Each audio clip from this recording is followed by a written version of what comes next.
Bonjour et bienvenue dans ce nouveau partage.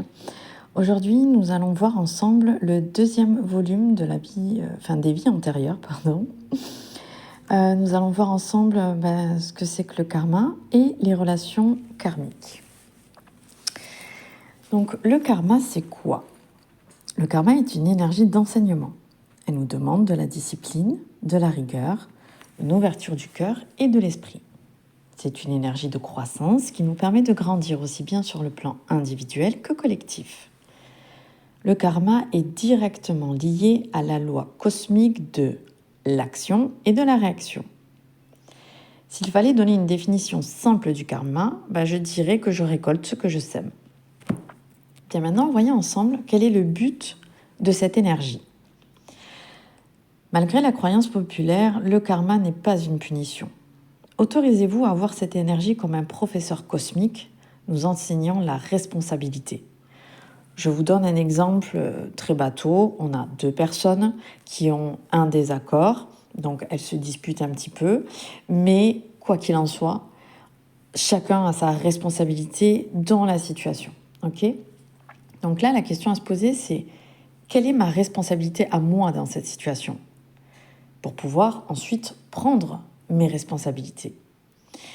Et la deuxième question à se poser, c'est quelle est la responsabilité de l'autre dans cette même situation ?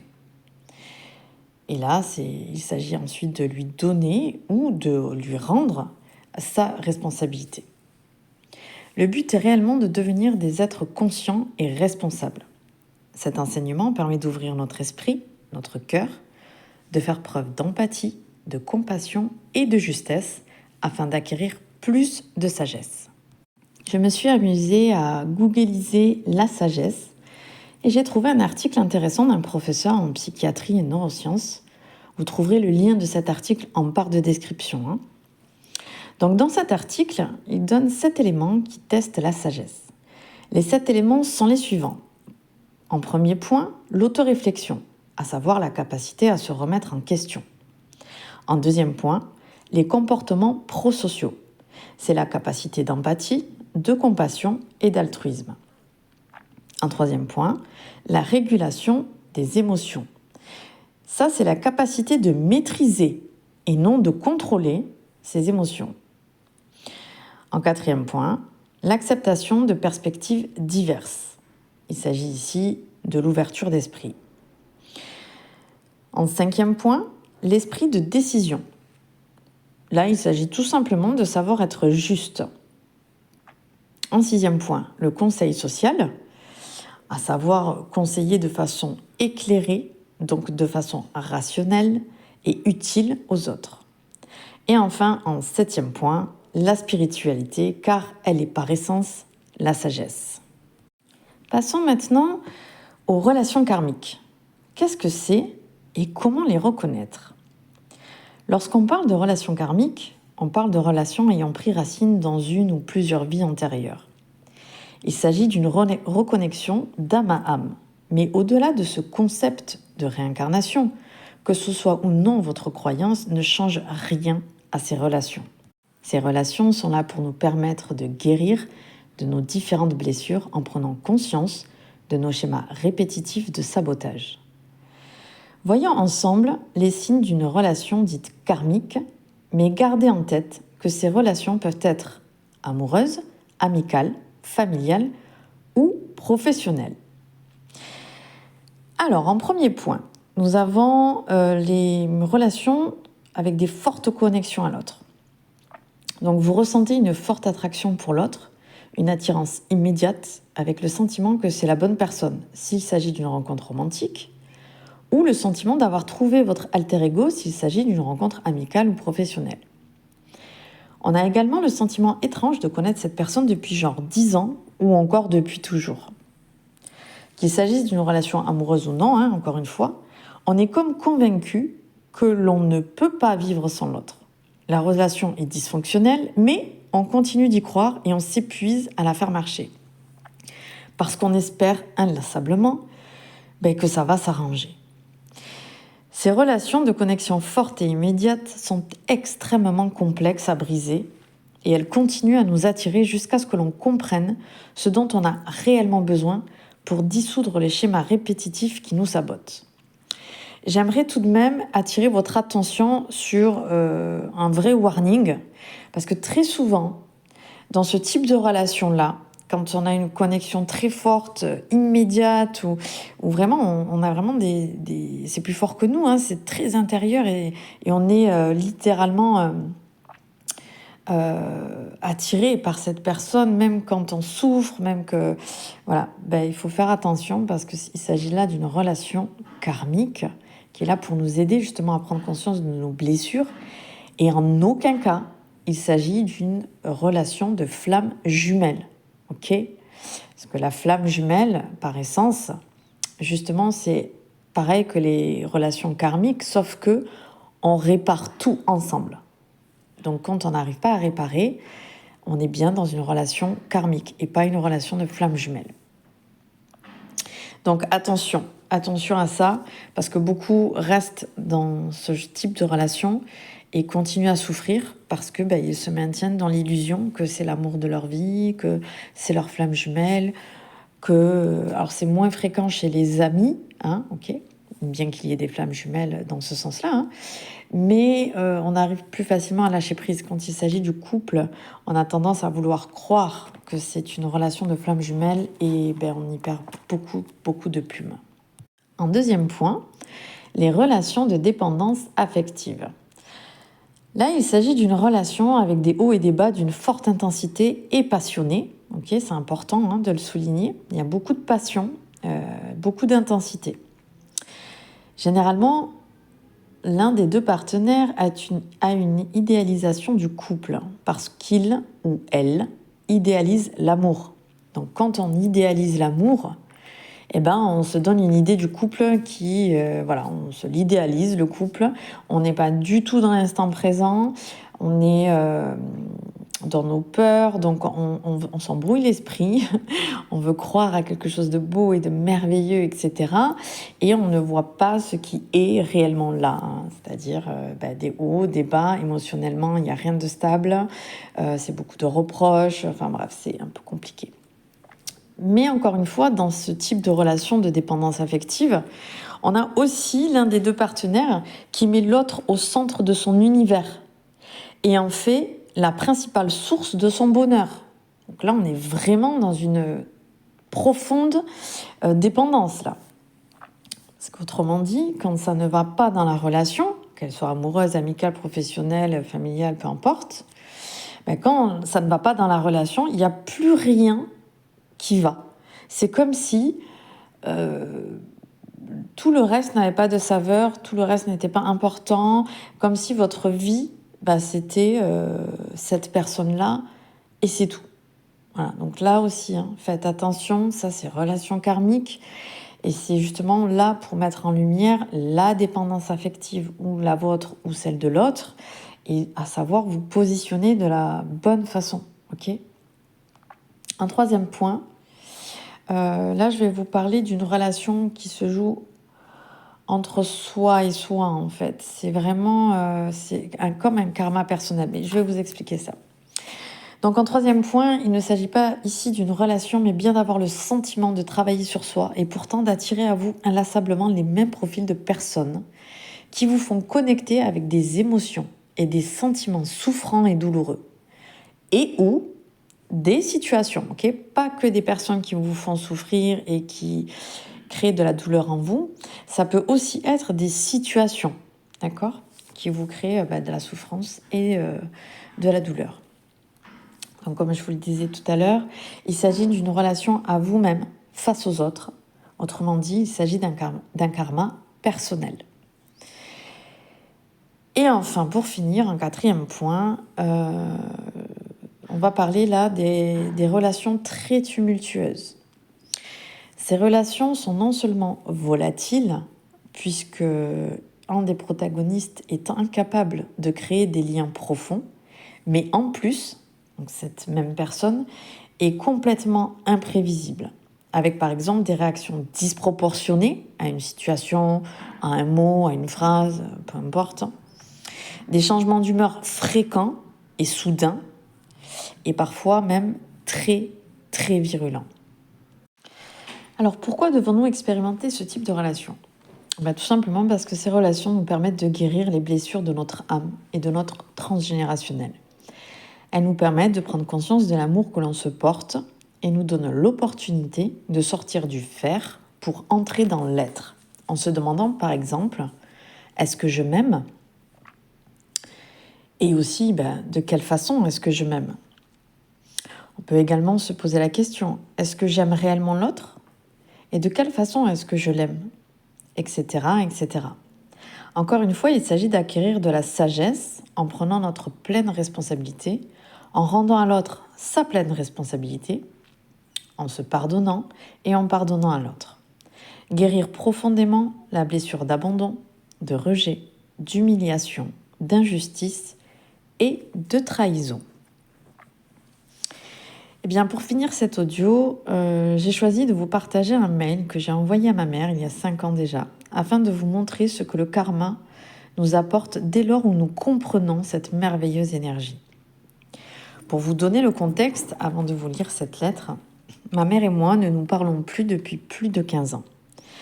Dans cette vie, comme dans celle que je vais vous partager, nos âmes ont choisi leur incarnation et le rôle qu'elles joueraient pour les besoins spirituels de chacune.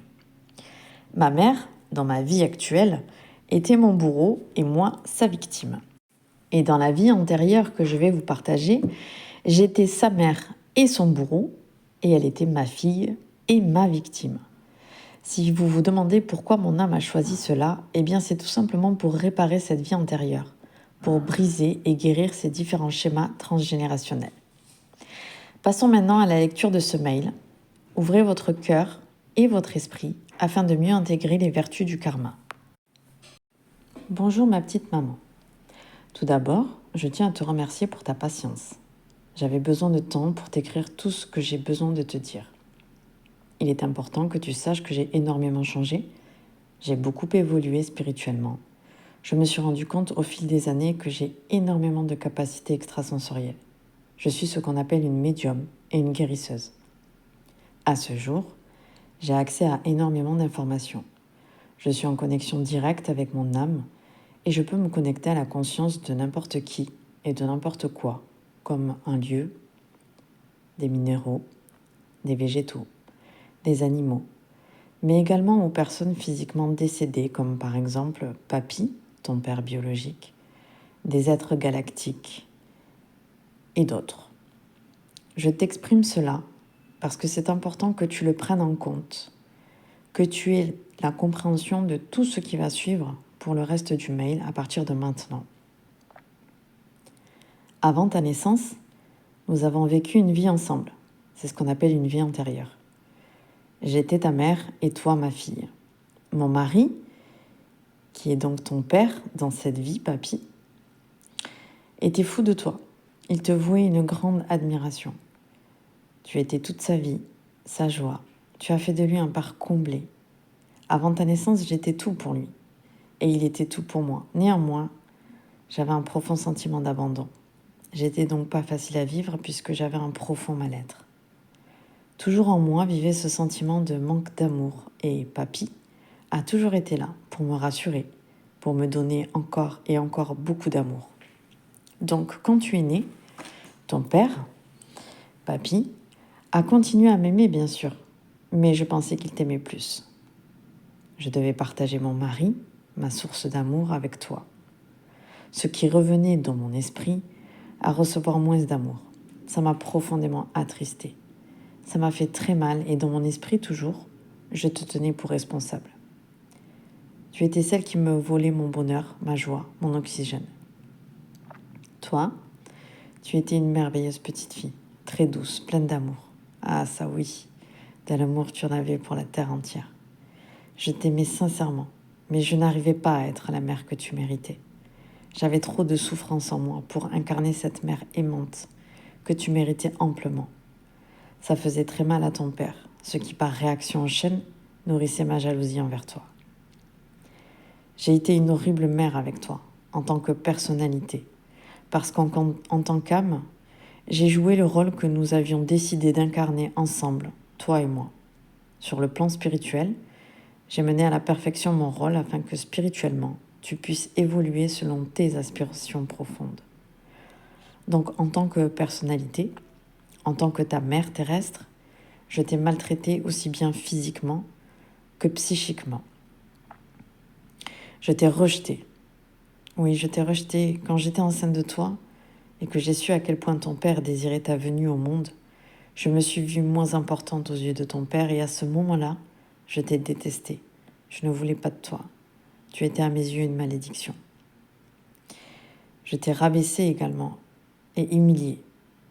Je t'insultais de tout avec une violence inouïe dans mes mots, mes cris.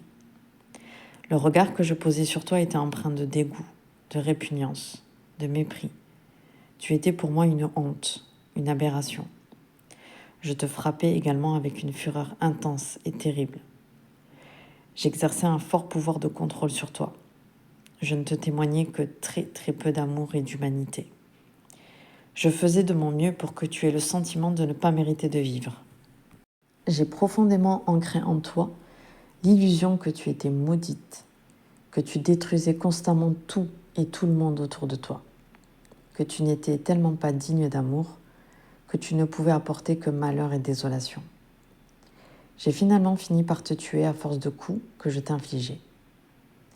Je sais que ce récit est très dur. Cette vie n'est plus d'actualité.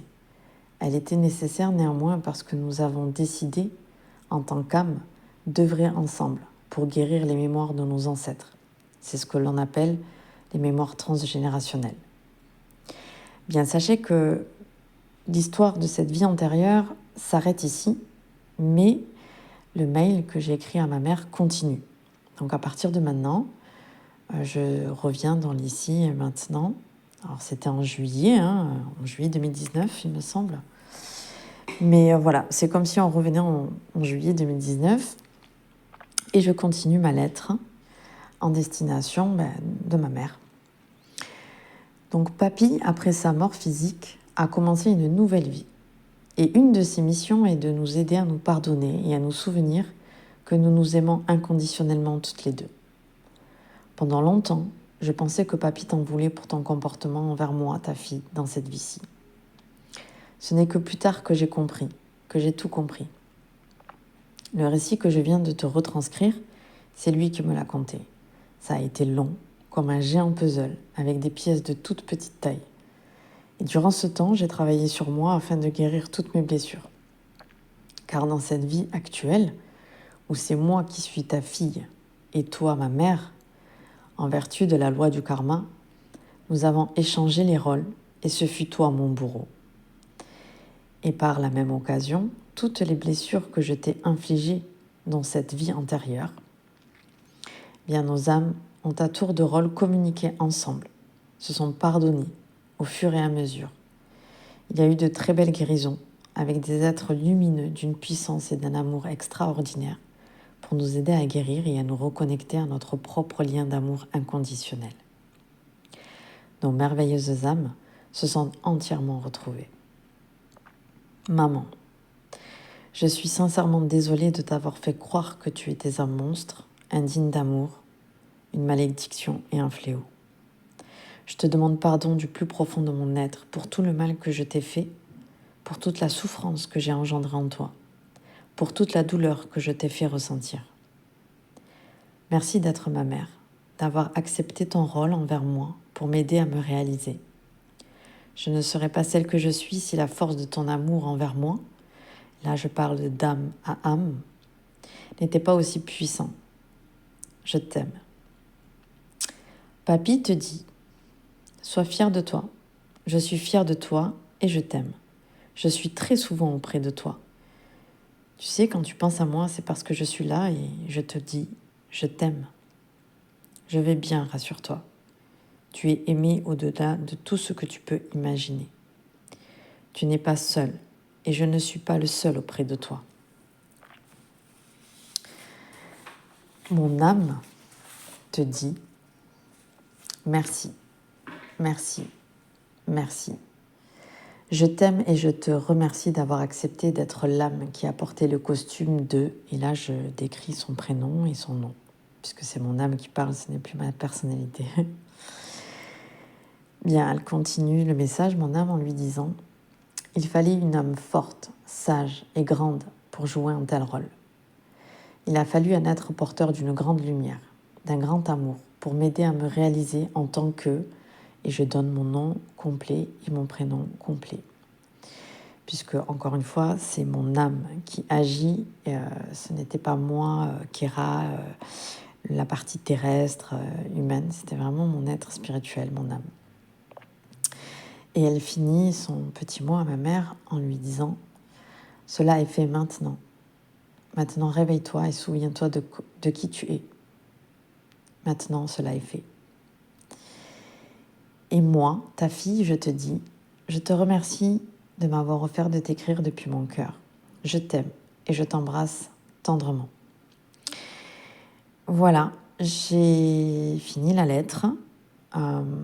Si j'ai souhaité vous partager cette lettre que j'ai écrite à ma mère en laissant agir mon grand-père sur du plan où il était, en laissant agir mon âme également, c'est pour vous montrer que quand on est connecté à sa spiritualité, quand on est un être conscient, qu'on a conscience de notre âme, des blessures de notre âme, mais aussi de tout ce qui est beau et merveilleux en nous, dans ce divin qui est en nous, on fait de grandes choses. On applique de belles libérations, de belles guérisons. Et on peut vraiment transformer les choses.